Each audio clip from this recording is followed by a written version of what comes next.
Eu queria te convidar, portanto, a abrir no último capítulo que lemos na última quarta-feira, o último capítulo do livro de Jó. Jó, portanto, capítulo 42. Eu não vou ler todo o capítulo, vou ler apenas os 6 primeiros versos. Acredito que todos puderam fazer essa leitura nessa semana, então vamos ganhar um pouquinho de tempo aqui. Jó 42, de 1 a 6, diz assim: Então Jó respondeu ao Senhor, eu leio na NVI, na Nova Versão Internacional: Sei que podes fazer todas as coisas, nenhum dos seus planos pode ser frustrado. Tu perguntastes, quem é este que obscurece o meu conselho sem conhecimento? Certo é que falei de coisas que eu não entendia, coisas tão maravilhosas que eu não poderia saber. Tu disseste, agora escute, e eu falarei. Vou fazer-lhe perguntas, e você me responderá. Meus ouvidos já tinham ouvido a teu respeito, mas agora os meus olhos te viram. Por isso menosprezo a mim mesmo, e me arrependo, no pó e na cinza.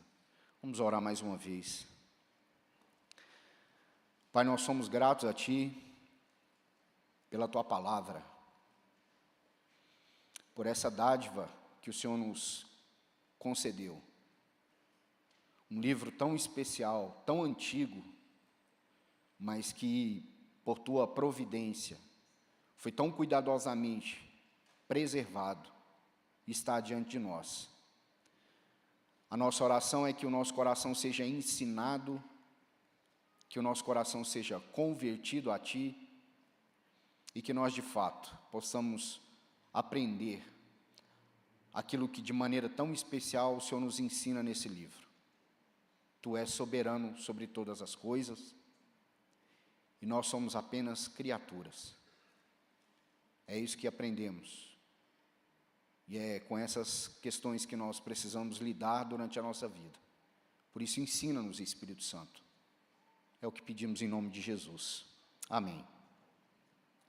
Irmãos, o tema que eu pensei para essa meditação seria: qual a suprema riqueza dessa vida? Afinal de contas, o que é de fato, vamos dizer, a pérola de grande valor? O livro de Jó é uma dádiva. O livro de Jó é uma riqueza literária, não só reconhecida na tradição cristã, mas até mesmo fora dela. Na teologia bíblica, ele está classificado como um livro de sabedoria, mas contém muito mais que isso.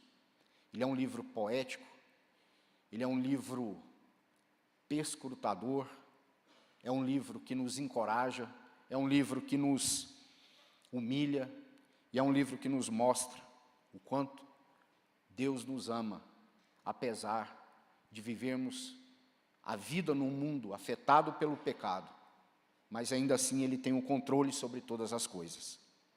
Portanto, fazendo um breve resumo, se tivéssemos que adaptar o livro de Jó, por exemplo, para uma obra de cinema, poderíamos tranquilamente classificar o enredo como uma ironia dramática. Somos expostos a um drama em que nós conhecemos o final. Nós temos os dados que os personagens da trama não têm. Nós lemos o livro que Jó não leu. É muito interessante porque, ao lermos tudo o que se passa na vida de Jó, nós às vezes temos que nos lembrar: Jó não leu esse livro. Jó não viu o final que nós vimos. Jó não sabia de tudo como terminaria.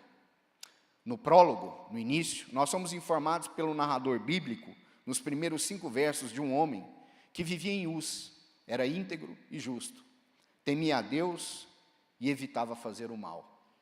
E eu me lembro, lendo essa passagem, que quando eu comecei na minha fé, e eu li o livro de Jó pela primeira vez, quando eu comecei esse capítulo, eu fiquei pensando: esse narrador bíblico, ele tem Jó em autoestima, né? Porque são tantos os elogios, um homem bom, reto, que se desviava do mal e temia a Deus. E talvez alguém possa pensar que essa seja uma impressão errada do narrador bíblico. Mas logo a seguir, nós vamos ser informados, como o texto nos mostra, uma reunião nos céus acontece, um conselho celeste. E Deus dá o testemunho de quem Jó era. E as palavras de Deus são exatamente as mesmas palavras do narrador bíblico. Portanto, o nosso narrador não está errado quanto a quem Jó era, porque Deus testifica as suas palavras. Então ele nos informa de uma reunião nos ares, de uma reunião nos céus. E os anjos vêm e comparecem diante de Deus. E entre eles estava um que foi questionado de onde ele viera, o que ele estava fazendo. E Deus não pergunta isso porque ele não sabe, é porque ele quer que suas criaturas confessem a sua condição. E esse ser, Satanás, diz: eu vim de rodear a terra. E aqui aparece a pergunta principal que vai desencadear para nós toda a narrativa desse livro. Lembrem-se dessa pergunta. Deus pergunta a Satanás: reparou em meu servo Jó? Irmãos, Deus não coloca palavras ao vento. Deus não é como o homem. Deus não é como nós. Ao perguntar isso, Deus sabia muito bem que Satanás o acusaria, por exemplo, de ser um corruptor. Jó é fiel porque você o cercou. Jó é fiel porque você guardou a sua família. Jó é fiel porque você o enriqueceu com rebanhos e prosperou tudo o que ele tem. Por isso, ele é fiel. Deus sabia que Satanás o acusaria de ser um Deus corruptor, que compra a fidelidade dos seus servos com bênçãos. Portanto, essa pergunta, ela desencadeia toda a trama desta narrativa. Então, como apenas mais um servo, Satanás recebe a ordem do dia. Tudo que ele possui é teu. Apenas não toque nele. Nós meditamos que um único dia Jó perdeu 10 filhos, seus animais, seus servos, juízo dos povos da terra, juízo dos céus, juízo dos ventos. Nada do que Jó possuía sobrou. Diante da tragédia, Jó rasga seu manto, raspa sua cabeça e se prostra em terra, exclamando: saí nu do ventre da minha mãe, e nu partirei. O Senhor Deus, o Senhor deu, o Senhor o levou. Louvado seja o nome do Senhor. Aqui o narrador bíblico nos informa que em tudo isso, Jó não pecou e não culpou a Deus de coisa alguma. Irmãos, eu já compareci a velórios onde pais sepultam os seus filhos. E não é uma das coisas mais, ou se não, talvez a coisa mais difícil sobre a terra. Mas o texto nos diz que no único dia, Jó perdeu seus 10 filhos. O narrador diz assim: certo dia, era um dia como um dia qualquer. Provavelmente o sol tinha se levantado. Jó não sabia o que o esperava. Ele perde os seus 10 filhos. Ele perde todos os seus bens, seus animais, seus rebanhos. Seus servos são mortos por invasores. Ele perde tudo o que ele tinha. Mas o narrador bíblico nos informa que ele não pecou. E quando eu leio esse livro, eu fico me perguntando: como nós suportaríamos apenas esse primeiro teste? Diante de tamanha tragédia, diante de tamanha oposição, somos informados que ele então não pecou contra Deus. O drama se acentua e outra conferência celestial acontece. O acusador ouve do Senhor que Jó se mantém fiel, apesar da calamidade que se abateu sobre ele. Ora, irmãos, é impressionante, alguns chegam a dizer que provavelmente o narrador bíblico aqui seja um profeta, porque ele tem visão dos céus, e Jó não sabia. mas a sua vida era assunto das reuniões celestiais. Eu não tenho nenhum medo de afirmar que Deus está de olho em tudo que acontece em nossas vidas. E muitas coisas que nós não fazemos ideia. Talvez como aquela experiência de Pedro, quando o Senhor disse para ele que ele não sabia que Satanás havia o requerido, mas que o Senhor havia orado sobre ele. Eu tenho certeza que o Senhor tem nos guardado, eu tenho certeza que o Senhor tem operado para nos guardar e para nos livrar de males que nós sequer conhecemos. Mas então Satanás diz: pele por pele, o homem dará tudo o que tem por sua vida. Satanás está dizendo, a vida do homem é como se fossem algumas peles, e eu já arranquei os bens, eu já arranquei os filhos, eu já arranquei as suas riquezas, a sua glória, mas ele dará tudo por sua vida. Então Deus, mais uma vez, autoriza o seu servo aqui, Satanás. E ele então inflige Jó com terríveis feridas, da planta dos seus pés até a sua cabeça. Mas a ordem foi: não toque-lhe na sua vida. Jó agora é um homem completamente irreconhecível. Da ponta do seu dedo até o último fio da cabeça, ele é um homem cheio de feridas. Jó se alivia agora com cacos de telha para coçar as suas feridas. É o que sobrou da sua fé. Sua fé se resume a cacos de telha para se coçar. Ele está irreconhecível. Sua mulher sugestiona a ele abandonar a Deus e morrer.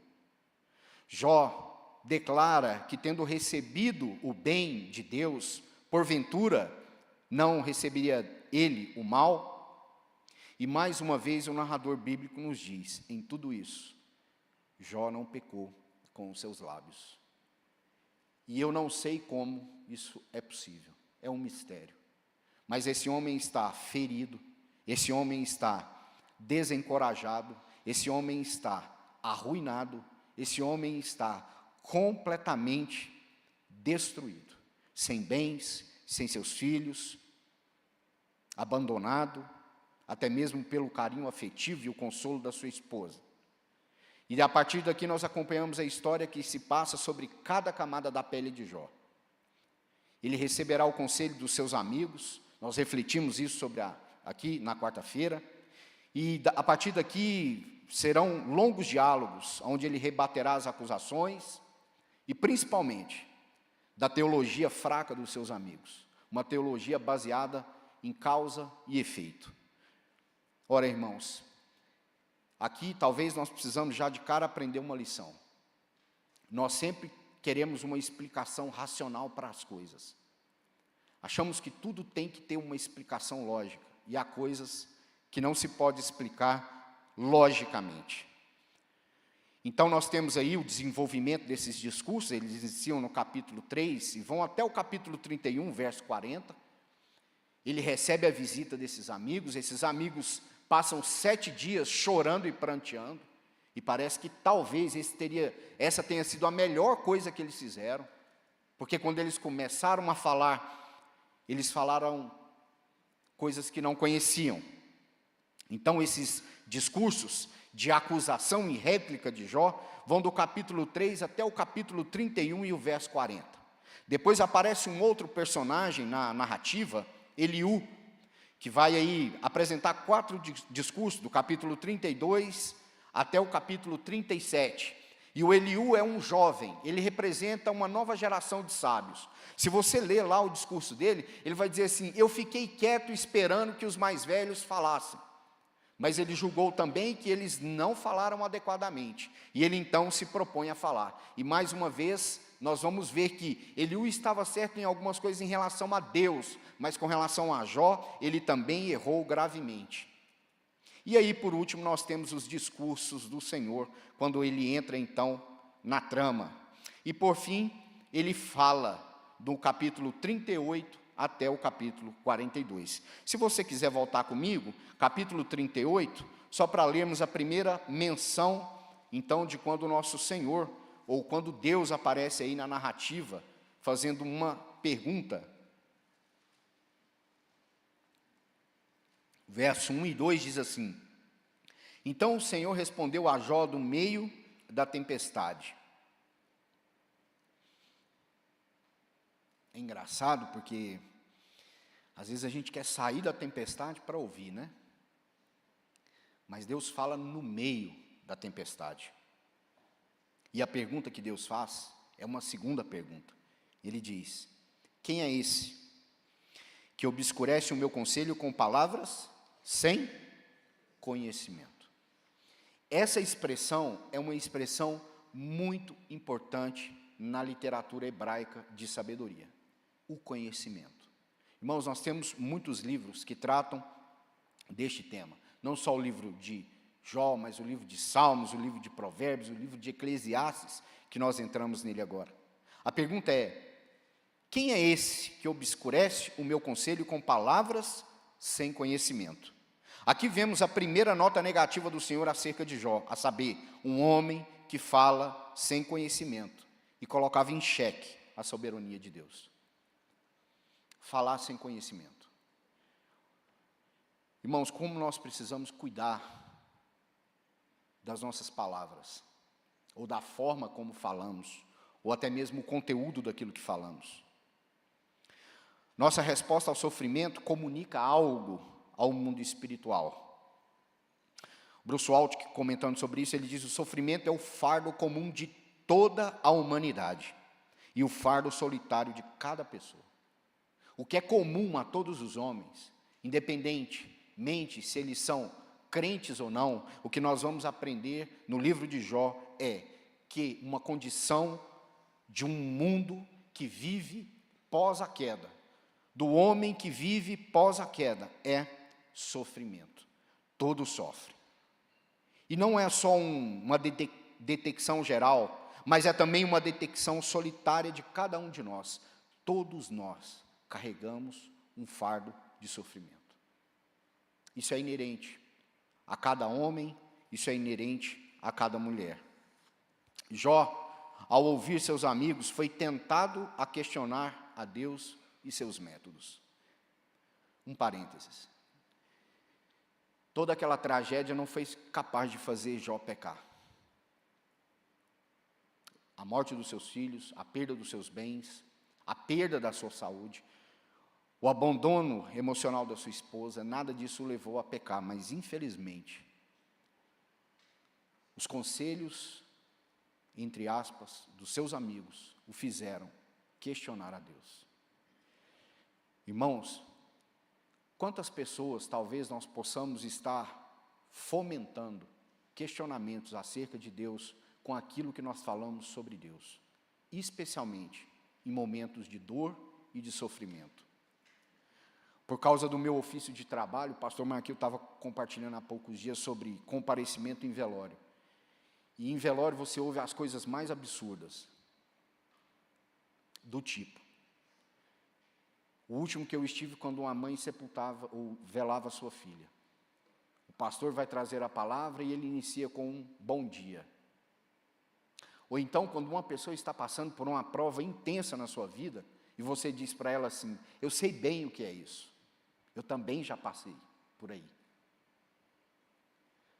Talvez o que nós precisamos entender e aprender é aquilo que Paulo diz em Romanos: chorar com os que choram. É estar ao lado, ainda que seja em silêncio, e que se nós tivermos que abrir a nossa boca, que façamos isso com a sabedoria do Espírito Santo, para que nós não venhamos pecar contra Deus. No capítulo 13, verso de 1 a 5, Jó tem uma palavra duríssima. Se você quiser acompanhar comigo, abra lá no capítulo 13, acerca dos seus amigos.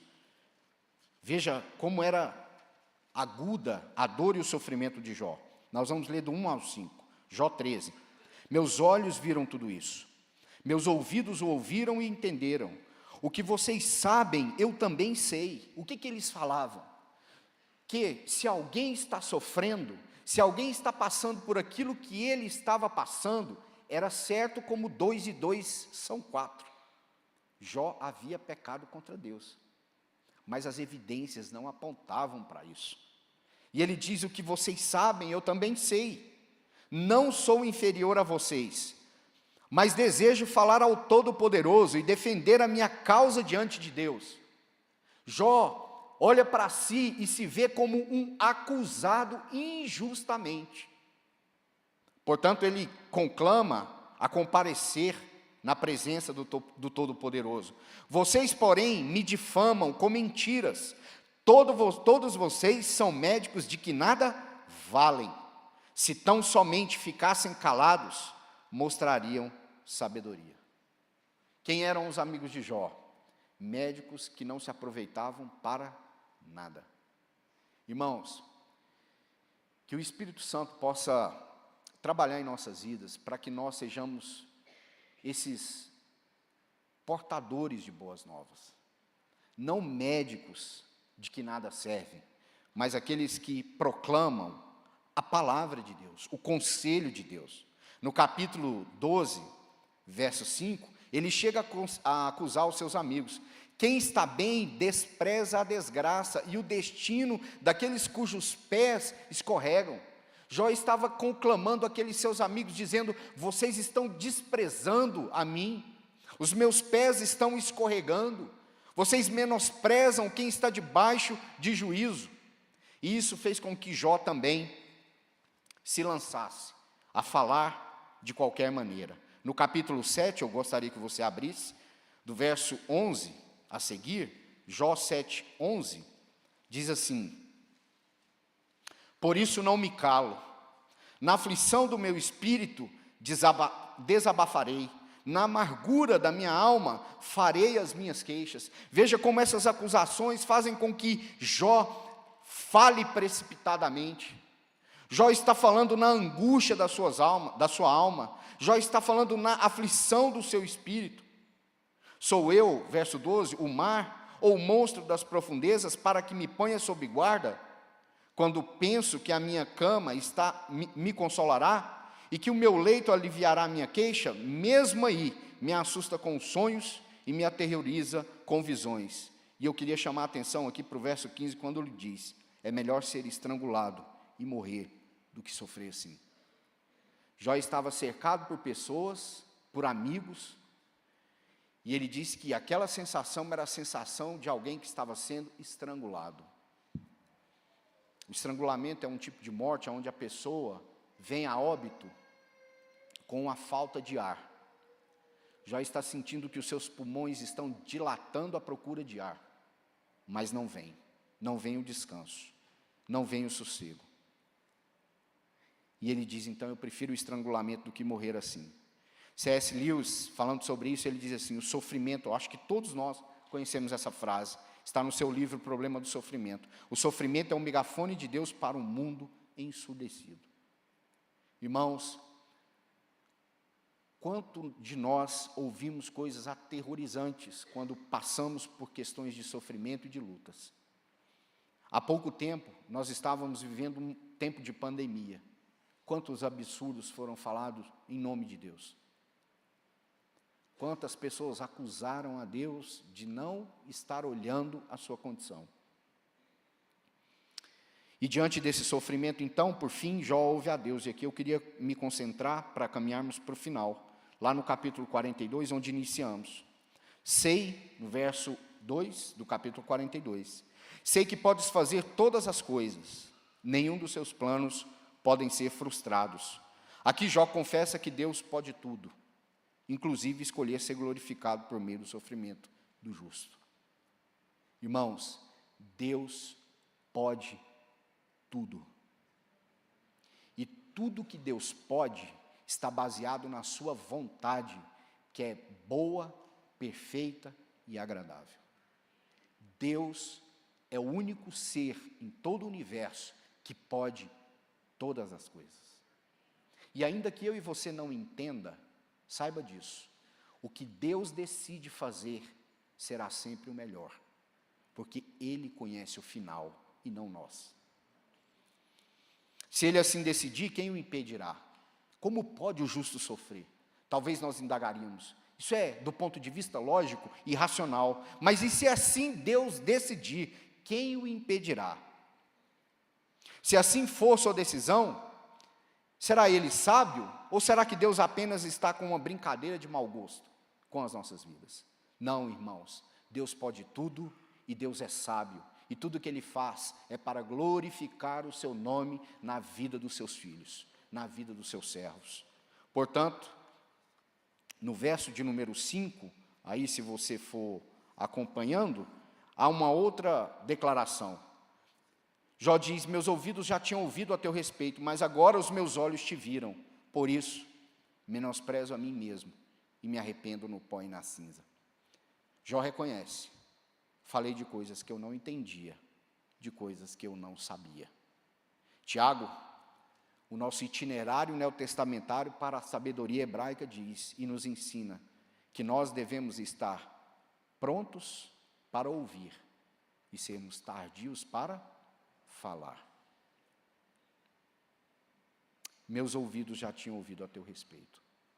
Por isso, Tiago também vai dizer: reparai no fim que Deus deu a Jó. Qual é o fim de Jó? Os meus olhos te viram. Portanto, o livro de Jó é uma resposta aos seus clamores e uma carta para nós hoje de amor. Observe no capítulo 19, eu queria te conclamar a abrir comigo, Jó 19, um grito de desespero de Jó. E eu penso que nós estamos lendo, sabendo que isso aconteceu, mas Jó não sabia. Jó, capítulo 19, do verso 23 ao 27. Quem dera as minhas palavras fossem registradas, quem dera fossem escritas num livro, fossem talhadas a ferro no chumbo ou gravadas para sempre na rocha. Eu sei que o meu Redentor vive e que no fim se levantará sobre a terra. E depois que o meu corpo estiver destruído e sem carne, verei a Deus. Eu verei com os meus próprios olhos. Eu mesmo, não outro, como anseia no meu peito o meu coração. Irmãos, há um livro onde as palavras de Jó foram registradas. Esse grito, essa exclamação foi devidamente atendida. E sabe para que o livro de Jó nos foi preservado? Para que nós não venhamos cair no mesmo engano que Jó caiu. Sabe, irmãos, quando nós passamos por momentos de dor e sofrimento, nós questionamos a Deus e fazemos algumas perguntas. E eu quero te dizer, nenhum de nós fará perguntas tão boas quanto as que Jó fez. Nenhum de nós. E por isso, penso eu que o Espírito Santo, ouvindo essas orações de Jó, decidiu registrar tudo isso. E ele diz assim: eu sei, no verso 23, que o meu Redentor vive, e que por fim se levantará sobre a terra, e depois que o meu corpo estiver destruído e sem carne, verei a Deus. Jó está dizendo, é possível que o justo sofra, mas tem um detalhe: a palavra final é de Deus.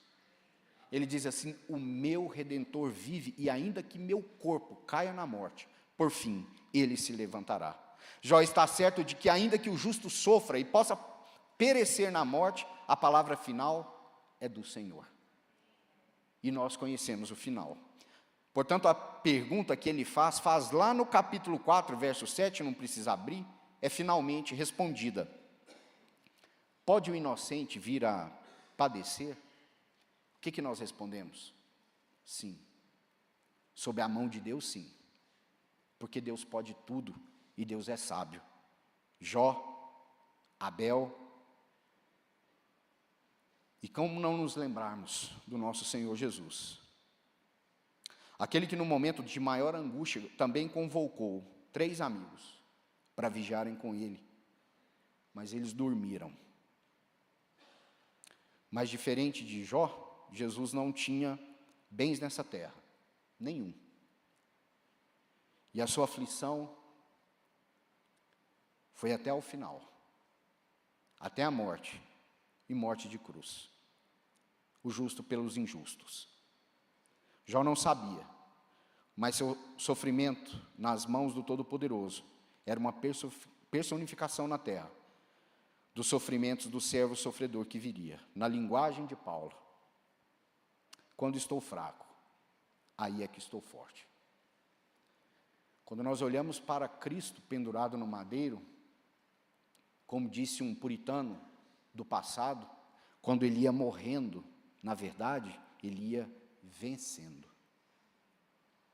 Dos versos 7 a 16, vemos o final. Jó é restaurado. Seus bens, seus filhos, sua mesa repleta e farta. Jó agora é sacerdote do Deus Altíssimo, que ministra o perdão aos seus amigos e os inclui de novo na família da aliança. Os homens que estavam aqui na segunda-feira viram o pastor Maquil falando sobre o sacerdócio, e uma coisa que um sacerdote deve ministrar é compaixão. Deus não esqueceu os amigos de Jó. Antes ele restaura Jó, para que Jó ore e interceda pelos seus amigos, e de novo os inclua na família da aliança. Irmãos, sejamos sinceros. O que nós prepararíamos para esses amigos depois de sermos restaurados? Eu te falei que você estava errado. Eu te avisei. Eu estou certo. Eu te avisei que não era esse o caminho. Eu estava certo desde o início. Não.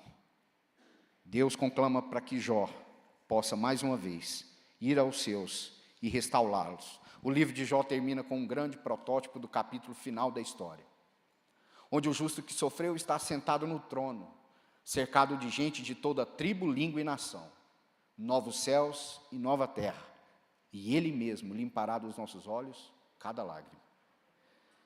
Certa feita, estiveram do lado da cama de Beni-Rim, e ele disse assim: eu sei, tudo vai terminar bem.